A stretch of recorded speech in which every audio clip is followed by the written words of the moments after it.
And right at 4, we're getting right to our KCRA 3 weather. Some places seeing showers right now. Here's a live look. Fairfield, Sacramento, Stockton, and Lake Tahoe.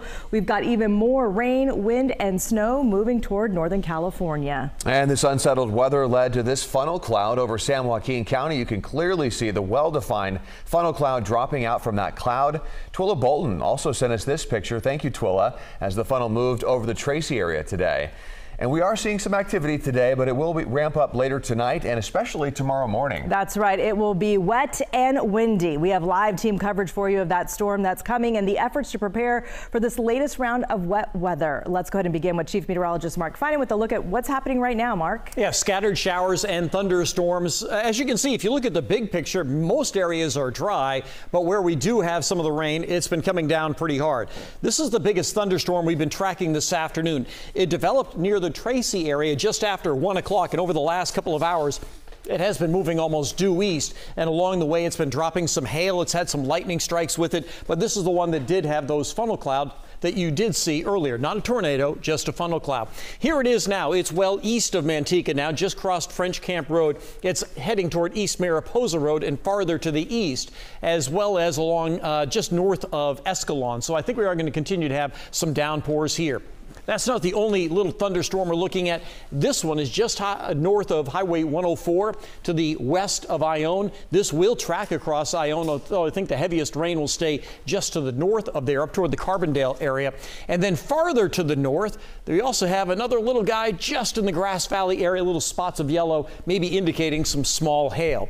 Either way, you see many areas of dry, but where it is raining, we are getting some isolated heavy downpours. Now, in the Sierra, we have had chain controls on again, off again throughout the day. This is the way it looks at Kingvale. It's kind of slushy up on top. We are expecting much better rain and snow for the day tomorrow. I'll tell you more about that in just a couple of minutes. Mark, thank you. People in Tracy hope they won't see a repeat of the flooding they had last week. You can see it here. They are demanding the county to do something about it. And more than a dozen homes along Chrisman Road were impacted by this, and that's where we find KCRA 3's Josie Hart. Josie, you talk with people who say this isn't the first time this has happened in this area. They definitely have a history here, and in the past few days that we were out here, these homes were completely surrounded by just pools of water. And behind me you could see that there is a lot less from what we saw, but there is still a lot of the aftermath, and that's including mud on the driveways of some homes as well as some standing water. They say they hope this doesn't happen again. Paul Alday receives help from his neighbors as he works to clear mud and pump out floodwater from his property. This is the aftermath of flooding that impacted his home and at least a dozen others during rainstorms this week. He and other neighbors believe this water may have come from the nearby Coral Hollow Creek. A couple of our neighbors went down there yesterday and they said there's big old huge trees, tree limbs, and it just stopping the water, so it backs up there and I guess that's where it's overflowing. County officials confirmed and said they are seeing some challenges in addressing this. The creek is on private property and is in a natural channel that has developed on the watershed. And we have records going back as far as 1915. And it tends to get out of its creek bed every 3 years. Alday is having construction done to his home to protect it from potential flooding. We're going to put a brick wall around, so when the water comes, and then we're going to raise the driveway, put a ramp. So when the water comes, it just keeps slowing down the road. But he and his neighbors are calling on the county for long-term solutions. So we are continuing to work with our elected officials. We're working with state partners and federal partners, and we're investigating options that can occur. We'll update our studies, and then we'll look to see what flood control improvements can be made in the area. County officials have been on site to survey the area and to listen to the residents' concerns. County officials say they will be working on helping these residents seek out the federal assistance they need to start making improvements to protect their properties. Reporting in Tracy, Josie Hart, KCRA 3 News. And county officials have not set a timeline on potential long-term solutions. From the valley, let's go to the high country. On the left, that's I-80 at Donner Lake. On the right, that's Highway 50 at Myers. On again, off again, chain controls. No major problems right now. Driving in the Sierra will get messy, especially heading into tomorrow. Caltrans is warning all of us, if you don't need to drive in the mountains, please stay off the roads. Let's go back over to Mark for a look at what's coming. Mark? Well, another atmospheric river, another Pineapple Express, and you can start to see it developing here. Here we are, and then just look at that long line of cloudiness. It's the classic pattern. Hawaii's down here, and we do have the jet stream powering across the Pacific coming our way. So we had one of these last week. We are going to have another one that will be in the area tomorrow, and I think this one will have similar impacts to what we saw last week. So let me show you what it is we are expecting. We are going to see periods of heavy rain, especially tomorrow morning and into the early afternoon. The valley could see 1 to 2 inches of rain, and the foothills more than that. There will be some impact to our area streams and creeks. We'll keep an eye on that during the day tomorrow. There'll also be winds gusting 40 to 50 miles an hour. As usual, strongest on the east side of the valley. So think from I-5 to Highway 49, the lower foothills, places like Ione to Folsom, Valley Springs. That's where you see the strongest winds. But again, it will probably have a similar impact to what we saw last week. Some isolated power outages and a few trees down, that sort of thing. And we'll also see high snow levels.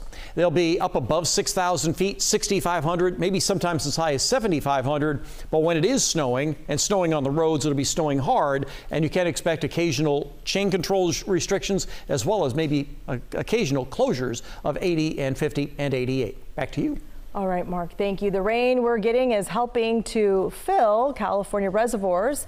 On Friday, water managers opened up the main spillway at Oroville. Even as impressive as it looks today, water managers said more water is flowing into Oroville than is coming out, but they say there is still plenty of room to capture and store the runoff.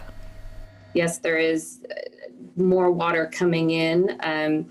We are using that available space in the reservoir to capture those flows, but then it also provides us the ability in DWR to have controlled releases to the Feather River. Water managers also say the controlled release is reducing flooding risk for communities along the Feather River. And local agencies are ready to respond as more rain rolls in and water levels rise. KCRA 3's Maricela de la Cruz joins us live in Sacramento right now, where firefighters did some training today. You can't be too sharp when it comes to this kind of stuff, Maricela.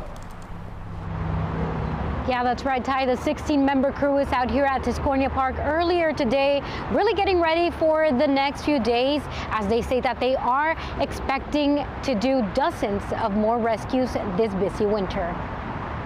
We created some waypoints to go target and search, and then collect the data and practice using that for the real-life scenario. Sacramento's Swift Water Rescue Team is back in full force amid rising water levels. We're utilizing a new technology that we can use iPads and track the routes that crews are going out to look for different items, whether it's a car underwater, a house underwater, in some significant event.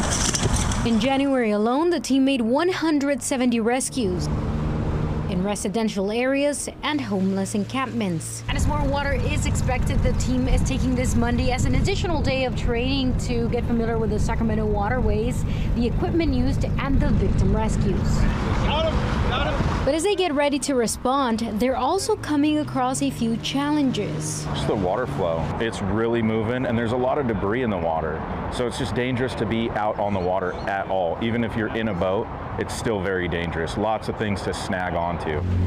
A lot of debris they're seeing is a combination of branches and belongings left behind in nearby encampments, some of which are still occupied despite closures along the parkway. Sending navigators and outreach coordinators out there to at least warn people of the dangers, not only of the rising water levels, if people are right along the bank, but of the danger of falling trees. Sacramento County's Weather Respite Program was activated on February 21st and is currently sheltering more than 400 people via the Motel Voucher Program. And Sacramento County officials also opened an overnight warming center for more unhoused individuals to attend there from 7 p.m. to 7 a.m. and that's going to be open at least until Wednesday. We're live in Sacramento. Maricela de la Cruz, KCRA 3 News. Maricela, thank you. Now we go to the Sierra. This is something emergency crews have been warning about for days now. The wet, heavy snow is causing roofs in South Lake Tahoe to buckle or collapse. South Lake Tahoe Fire and Rescue sent these pictures over the weekend of some of that. The roof of a mobile home caved in from the sheer weight of the snow. Thankfully, no one was home and no one was hurt by this. And the same thing is happening in North Lake Tahoe. The front entrance of Mike Rogue's home collapsed under the weight of heavy snow, as you can see. He says volunteers helped him and his family dig out of 8 feet of snow to get to the stairs on his porch. Our weather cover continues around the clock on the KCRA 3 app. It is free to download the app Be sure to sign up for severe weather alerts, and you can track the rain, the snow, and zoom in into your neighborhood or where you work with our interactive radar.